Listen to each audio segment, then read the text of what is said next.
He urges you to join in the celebration. Thanks for staying up later. Our guest tonight is Bobby Seale, and if you grew up in the 60s, early 70s, you know him as a one-time major figure in the Black Panther Party, part of the Chicago 8, and eventually separated from his compatriots who became the Chicago 7 when Judge Julius Hoffman decided that Bobby's trial was a mistrial. He had him bound and gagged in the courtroom. The whole thing was a circus, and we'll talk about that in a bit.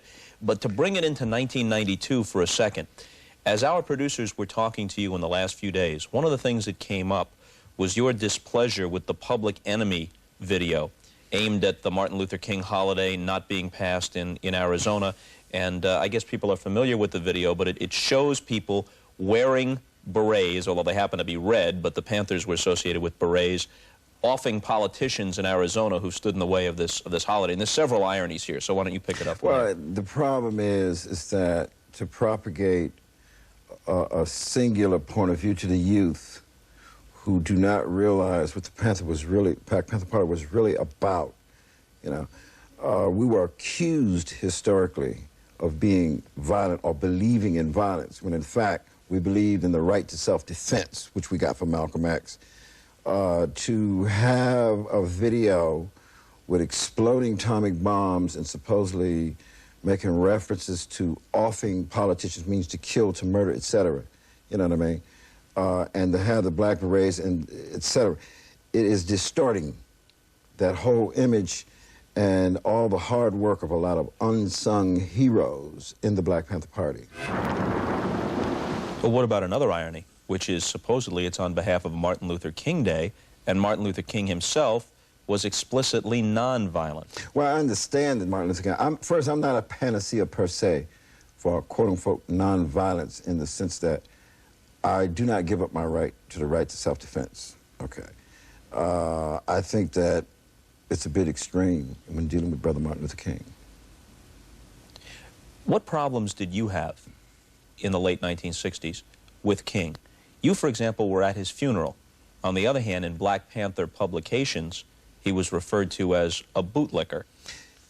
Eldridge Cleaver, then the Minister of Information of the Black Panther Party, I had an argument with Eldridge about even placing Martin Luther King's picture in the Black Panther Party newspaper.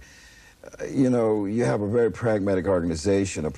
I'm in charge of one thing, Eldridge in charge of another. This is where Eldridge Cleaver saw it, you know. And he did that. I argued with that. And then 2 months later, Martin Luther King is murdered. Marlon Brando, myself, James Baldwin, and others went to Martin Luther King's funeral. I'd always admired Martin Luther King. I took my lead in terms of organizing really from the philosophical polemics and the perspective of Malcolm X. But that to me was, it was ironically hard, you know what I mean? I went to his funeral, but my argument, I lost against the Central Committee and Eldridge Cleaver, who outvoted me, when I said that I didn't want Martin Luther King depicted as a quote-unquote a list of bootlickers. But there were a lot of people in radical circles, white and black, in the late 60s, early 70s, who might not have had contempt for Martin Luther King the man, but more or less had contempt for the message and felt that it was too soothing and too comforting to the establishment. Yeah, but see, the Black Panther Party, now, Huey P. Newton and I really didn't start the Black Panther Party on the basis of saying that his message was necessarily too smoothing. We started the Black Panther Party on the basis of the fact that the white racist power structure in America was beating and brutalizing, murdering and terrorizing, and allowing the Ku Klux Klan to get away with this kind of crap against peaceful demonstrators exercising the First Amendment of the Constitution of the United States of America. Everybody have a right to peacefully redress their grievances. Now, you can read my books, what have you, etc. I documented this quite a long time ago. That's where we came from. Malcolm X said we had a right to defend ourselves, and that self-defense was an act of intelligence. I digested this way back in the early 60s, okay? I don't believe in any kind of nonviolence. I believe that it's right to be nonviolent with people who are nonviolent. But when you're dealing with an enemy who doesn't know what nonviolence is, as far as I'm concerned, you're wasting your time.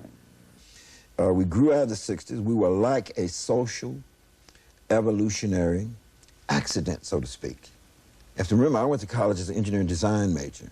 I worked on the Gemini missile project for 2.5 years I was an architect. I was a stand-up comedian. I was a jazz drummer, a carpenter, a builder, etc. And suddenly in 1962 became highly influenced, first by Martin Luther King, then by Malcolm X, and said I had to make some kind of contribution to make some kind of change.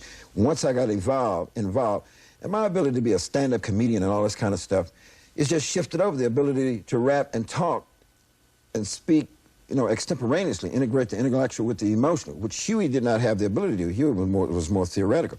So we teamed up, and with that, we took the posture, we took the stand, we captured the imagination. We thought we were just going to capture the imagination of the black community. We wound up capturing the imagination of America, then we wound up capturing the imagination of half the world. You had a great bond with Huey Newton, and there are a couple of stories that are in your book and that you've talked to us off camera about. One where he had a confrontation with a group of policemen where you had to admire, regardless of whether you shared his politics, you had to admire his chutzpah and his ability to deal with this situation on his feet. Well, sure. You know the situation I'm talking about? This is one of the things I admire. This is one of the reasons I chose Huey. You see, the creation of the Black Panther Party, the reason the Black Panther Party existed, and I'm not trying to take anything away from it, it was really my idea. I gave Huey a lot of credit because he's my buddy and I always meant to back him up. My point is, though, is that when Malcolm X was killed, I'm the one who was running around trying to start a new organization. I'm the one who went and got Huey because I liked his articulation. I also liked his heart. I'd seen him in situations before. Huey at first didn't think we could do it. I said, no, we can do this. But Huey also admired all my skills, carpenter, builder, hunter, what have you, comedians. And finally, we walked into it, and we got in a couple of scrapes with some police. We fought it out, and we went to court and jail and come out, and after another order. And then I said, Huey, let's get it going. He would say, right, let's get the Black Panther Party going. Bang. We wrote the 10-point program out. It covered the employment, problems, housing, and all this kind of stuff. But point number 7, immediate end to police brutality and murder of black people. Huey's ability to deal with that law aspect, integrate his precise philosophy, that he loves philosophy, Kant, Plato, what have you, and to get in the streets and have researched, and we got all these guns, law books, tape recorders, and guns, legal guns. Our guns are really legal. And the policeman says, you have no right to observe me. And Huey jumps up and says, no, according to California State such and such Supreme Court ruling, every citizen has a right to observe a police officer carrying out their duty as long as they stand a reasonable distance away. A reasonable distance, that particular ruling was constituted as 8 to 10 feet. I'm standing approximately 22 feet from you, and I'll observe you whether you like it or not. Well, 25 or 30 black people standing in the back hearing this, and somebody said, well, go ahead on and tell it, brother. I ain't never heard it like that. This captures the imagination of the people. Cop says, is that gun loaded? Well, Huey had forgotten. When you're riding in a car, you cannot have a live round in the chamber. We knew the law. But if you get out of the car, you can bring it out of the magazine and put it into the chamber. We had forgotten to put a round in the chamber. So when the cop says, is that gun loaded? Huey says, clap, clap. If I know it's loaded, it's good enough. 14th Amendment of the Constitution of the United States says you have to have due process of law before we move a person's property from him. If you want my gun, you have to take it. The other 5 long gun holders says, clap, clap, they jack rounds off in the chamber. Well, this blows the cop's mind. He takes his little arrestee, puts him in the car, and he speeds off. Well, all the community here, their mind's blown. So we're passing out the 10-point platform and program, the next political education meeting. We're going to organize this great political electoral community power in the future. We're going to take over the city council. We're going to make community power, people's power, and black power real rather than rhetoric. We're going further than that. We're going to give the power to the people. Power to the people to control over the police with a program, the community control of police over the police, and we're going to say that the people in the communities, even the white communities, are going to receive a hell of a lot from it, let alone the black communities being able to control that institution of the police department, which is supposed to serve them. What about the notion that all, at that time at least, all blacks held in prison were political prisoners? Because one of the points of the platform, as I remember, was they should all be released. But I think someone would say... Wait a minute. All black people who have been tried by an all-white jury should be released to have another trial because they have not had a fair trial because they have not had any of their peers. So you didn't advocate that some guy who might, regardless of whether 12 guys white as a sheet had tried him, the guy just might be a vicious murderer. You didn't want his ass out on the street. I can't stand criminals today. I make a clear-cut distinction between a political revolutionary and a civil disobedient and a criminal. A criminal is covert. He or she is blood-sucking, etc. I don't give a damn whether they're black, white, blue, red, green, yellow, polka dot. If they are criminal and they're blood-sucking killers, murderers, drug pushers, etc., that's a criminal. A political revolutionary, a civil disobedient, stands on the corner with a microphone, placard, printed newspaper, and tells you he or she overtly what he or she is opposed to that the government is doing wrong in their corrupt form. Now, that's two different things. So I make a separation with that. If I know somebody who's a righteous, hope to die, and I can see it's clear-cut evidence, I'm not asking for he or she to be released. No, keep them locked up. I mean, the black community can't stand it. We can't stand the amount of murder, vicious killing that's going on now. I mean, I would love to see Public Enemy understand how to make this distinction. You know, I understand the brothers are trying to contribute something. Don't get me wrong, but they got to learn how to make that distinction. I mean, we got to go to a progressive future. For instance, me, this month, January, February 1992, marks 30 years I've been in this struggle. People ask me what I am. I'm a political, a revolutionary humanist. Let's talk about the Chicago 8. Originally, it was the Chicago 8. Right. They were brought up on charges of crossing state lines to incite a riot at the 1968. A federal law that stated if you use interstate transportation to cross lines with the intent to incite a riot, bang. And there was a disturbance at the Democratic National Convention in 1968. It was put down rather brutally by the police. Mm-hmm. Eight radicals, police, yeah. Right, 8 radicals were brought up on charges.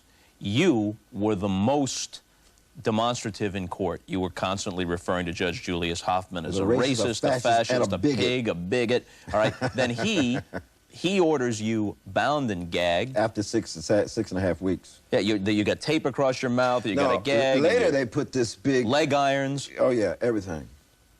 And then eventually he declares a mistrial, he dismisses the jury, he severs you from the rest, and they become the Chicago 7, and you're tried Judge Julius separately. Hoffman violated the 6th Amendment of the Constitution of the United States that I had, and subsequent Supreme Court rulings that support the fact that I had a legal counsel of my choice, not his choice.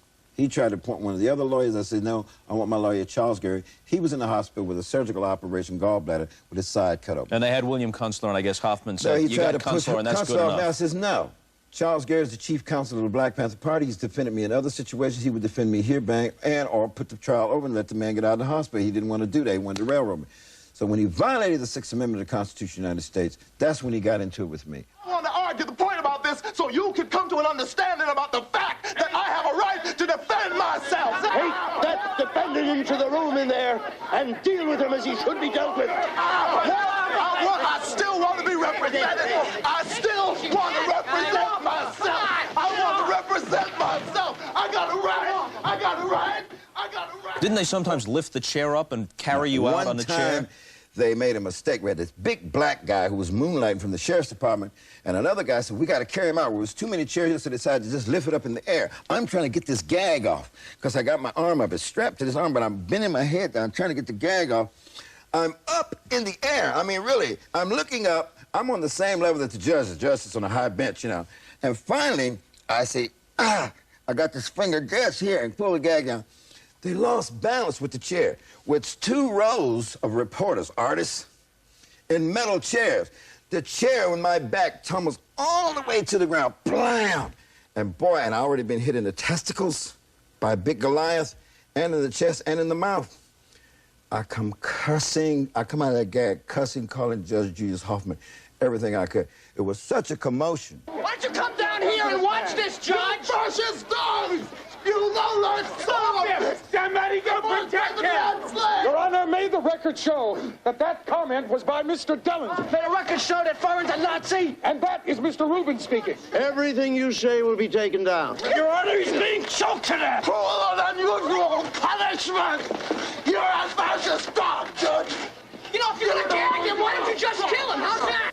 You guys understood, even then, that although it might not have been comfortable to be bound to a chair, and it might not have been good the way this proceeding was going in legal terms, that this was a great forum. This guy was playing into your hands. What could be better for your purposes than to have a black man in the chair, bound and gagged, play this for all it's worth? This was good for you guys.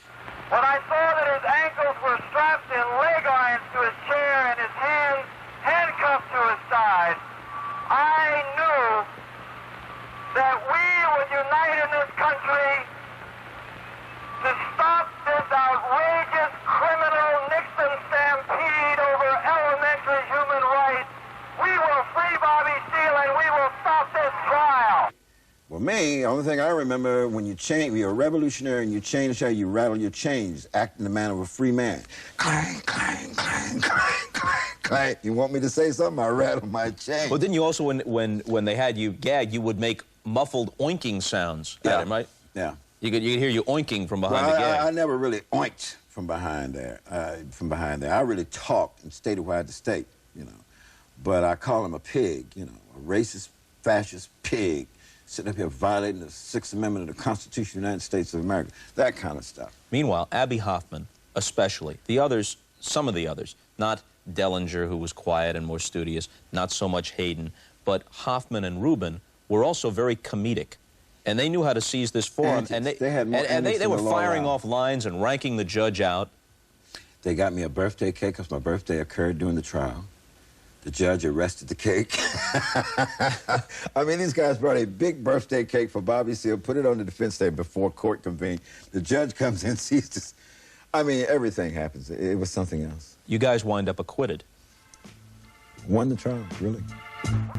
Isn't the real bottom line that regardless of what valid points the Panthers may have made, regardless of the emotional statement, which was very valid at that time, of standing up and making a strong, assertive show, in the end, not enough people subscribed to the idea? Just as not enough people subscribed to the ideas of Jerry Rubin or Abby Hoffman or David Dellinger. No, the masses not necessarily. There was a polling in 1969 where 90% of the black community began to support and understand where the party was coming from with respect to the Breakfast for Children program and the preventative medical health care clinics that I had implemented. This is the kind of character I try to give the Black Panther Party, standing with the right to self-defense. I agree. You have to understand, prior to Martin Luther King being murdered, there was only 400 Black Panther Party members. Even when Huey went to jail in 1967, there was only 75 party members. After Martin Luther King was murdered and Bobby Hutton murdered 2 days later, our organization swelled rapidly to 5,000 members in a matter of a few months, to 45 chapters and branches, which I kept together along with the help of David Hilliard and some other dedicated party members. It swelled that quick. I mean, the police, the FBI, and the COINTELPRO moved in on us. Every time we'd start a program, they would intimidate even the program. They would bring police to the breakfast programs, and the kids wouldn't come the next morning. 200 kids, for instance. You know, we would keep over 200,000 kids throughout the United States in our various chapters. But I'm just saying, the problems have mounted. Court cases, arrests, busts, getting people bail out of jail. I would go to Hollywood and other people, look, I need money, whether it was Brando or Vanessa Redgrave, well, give me money, I got to bail my people out of jail, I got court case. These kind of problems kept us in a pragmatic state. Now, we had an ideological, or we had a more of an emotion ideology. In my context of how I tried to run the party, the character I tried to give it was based on democratic, constitutional, civil human rights, coming from Malcolm X's perspective of international human rights. Where were you the day Malcolm X was shot, and how did you react to the news? At home, I had a one-man riot. One-man riot? I had a Bobby Seale one-man riot 2 blocks down the street. I went out in the front yard, got all these bricks, went to the corner, waited for big limousines to pass with white folks in them, because as far as I was concerned, white folks had something to do with killing Malcolm. I started throwing these bricks at him. I threw 2 or 3 bricks, and I went out in the street. I busted a window. I busted a window that later, a year and a half later, became the first Black Panther Party office. I mean, anyway. My point is, and then some white guy says, what the hell's wrong with him? And I grabbed his hamburger and smashed it in his face. I says, you racist dogs killed Malcolm. These other guys came and grabbed me because I was about to hit this guy. I mean, I was just in a distraught, emotional state. They got me back home. I busted the window with my fist, a little small pane window in the front door, porch door. And these other guys who was in this organization, RAM, I got sick of them. They looked like armchair revolutionaries. They didn't ever want to do anything. You have to remember, I'm an architect. I like to build. I like to do, right? And I can only take so much armchair talk. And so I told them, I'm later for them. I don't work with you guys anymore. I'll just make a Malcolm X out of my own self. That's what happened the day that Malcolm X was killed. Bobby Seale's remembrances of the 60s and 70s seized the time. His history of the Black Panther Party is going to be made into a motion picture. Thank you very much for coming by. I appreciate it. Time to get on the road. See you later.